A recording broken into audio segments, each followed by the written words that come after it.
friends!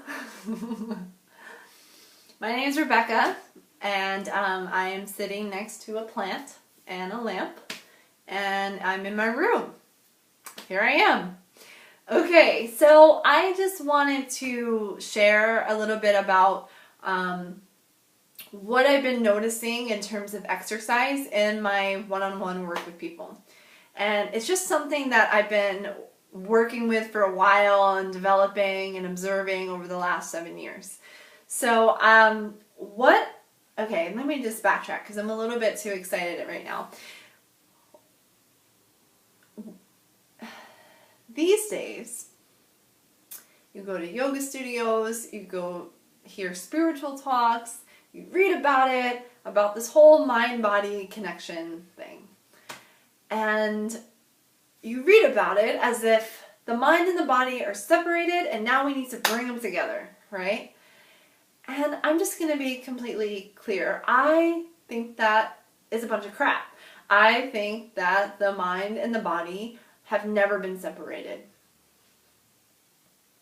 Eventually, I think when you die, your consciousness takes on different form, but your mind is literally a creation, or I should say, your body is literally a creation of your mind. So when I'm working with people, and one of the first things I have to ask about is what kind of exercise they're getting. And I get really curious. What is it about that exercise that you're so drawn to and that kind of thing? I just want to share with you a little bit about what I've been noticing in terms of how this whole mind and body are completely connected experiences that I've been having. So, I'll give you an example. Let's take someone who loves to go running.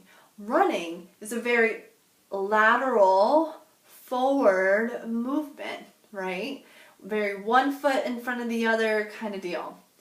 So when I meet people that are passionate about running, I have found that they're either running towards something or they're running away from something. So if you're running towards something, it's fantastic, you know, and running is an incredible exercise to have, particularly during times of changes and transitions. It's a really good exercise to come back to again and again, whether you do it once a week or you do it 4 or 5 times a week, right? But, you know, there's the flip side of that is that I meet people that are runners who are feeling really stuck in their life. And I ask them, well, why do you think that is? Could it be that you're going to a gym, running on a treadmill that isn't going anywhere? Could that have something to do with it in terms of this idea of the mind and body being completely one with one another? So what I'll have them do is to practice more bilateral exercises, places where they can cross their midline, one arm, right arm to the left arm to the right. So I'll tell them to go try expressive dance or yoga, anything to get them to cross that midline, because what that's going to do is it helps to connect the right and left hemispheres of their brain. So your body is literally communicating with your mind all the time. So that's an example.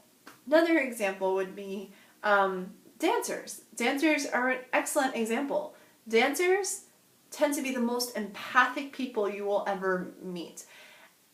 And the science behind that is that there's a part of your brain called the insula that can only be activated if you're in touch with your body. So people that do a lot of yoga, depending on what kind of yoga, people that do a lot of dance, depending on what kind of dance, tend to be very naturally empathic and compassionate. However, again, depending on what kind of dance you're doing, if you are a professionally trained dancer, what I have found a lot is that professionally trained dancers, wonderful, great, love that. However, they struggle a lot with perfectionism. I mean, it makes sense, right? They're told all the time their training hours, how to eat, how to dress, how to look, and so it really has a profound effect on the rest of their lives. So when I meet professionally trained dancers, I may not even offer an exercise for them to do. I'll have them literally go into a completely different experience where maybe they don't think they're very good at something, but they let themselves do it anyway. Like I'll have them do a messy art project and just let them really explore being out of form, right? Or I'll have them go to a class where there's dancing, but there isn't that rigid form that they are constantly looking for all the time, which is beautiful, which is great. There's a beauty in that critique and really fine-tuning who we are, but it can get very neurotic. Just saying. So, and then the last two people I want to talk about are walkers. People that love to walk, and I know it's natural, we're human, we should be walking all the time, I think. But I grew up in New York, so I'm used to walking all the time, and I was very comfortable with that. I didn't get my driver's license till I was 24.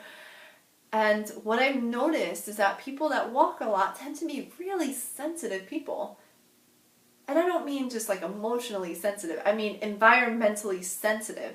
They have to get to know their environment, they get to know their communities, they get to notice the change in seasons. So if I'm meeting someone who's feeling out of touch with their connection to the universe, I have them walk. I have them walk every day. I have them walk and at different times of the day even, or even the same time of the day, so they can start to see their connection to the whole.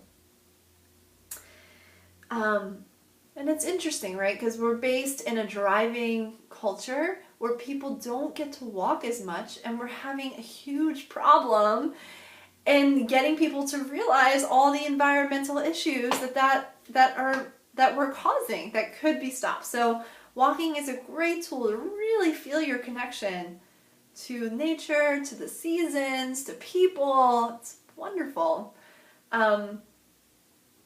I don't really have much bad to say about walking. I think it's actually a really good exercise to do. I don't meet a lot of neurotic walkers. I will say this though, that we, in the West we say, if you're angry, go take a walk around the block, right? And in traditional Chinese medicine, and I've been told by this from a very good acupuncture friend, that there is a liver meridian point, very powerful one, in your foot. So when you get angry, the major emotion of the liver is anger. So when you go for a walk, you're literally pressing on that meridian point again and again and again.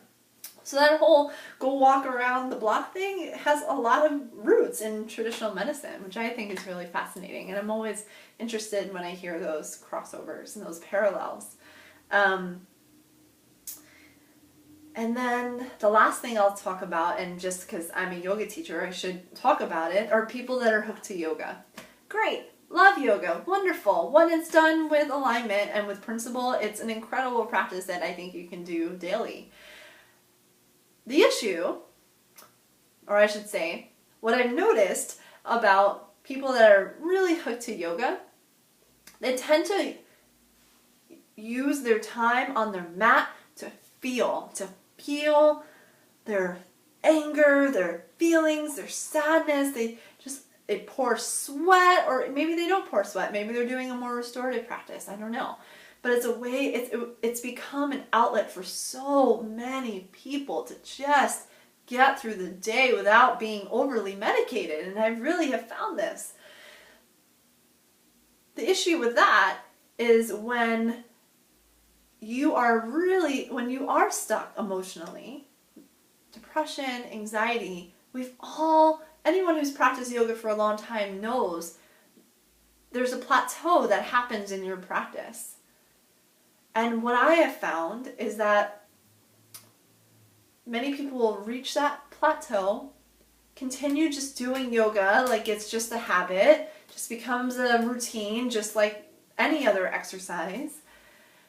And what really they need to do is feel or work through their depression, their anger, their sadness, and really feel it even off of the mat with the help of, a therapist or someone else who can really help you work through those pathologies. Because yoga and therapy are not the same thing. They're not. I really don't think they are. They're two different expressions of life, even though things psychologically can come up during yoga, and I think it's really important to address those as they do with someone who's trained to support you in that. So that's really all I have to say about that. I welcome comments or suggestions, or I don't know, suggestions, and I welcome your opinions and your thoughts about this. If you'd like to hear more or talk with me directly about these ideas, I'd love to hear from you. You can contact me on my website. It's www.takingcareyoga.com. You can get more information about my holistic health counseling practice along with where I am teaching in and around town. Thank you all for listening, and I will be back soon. Thank you.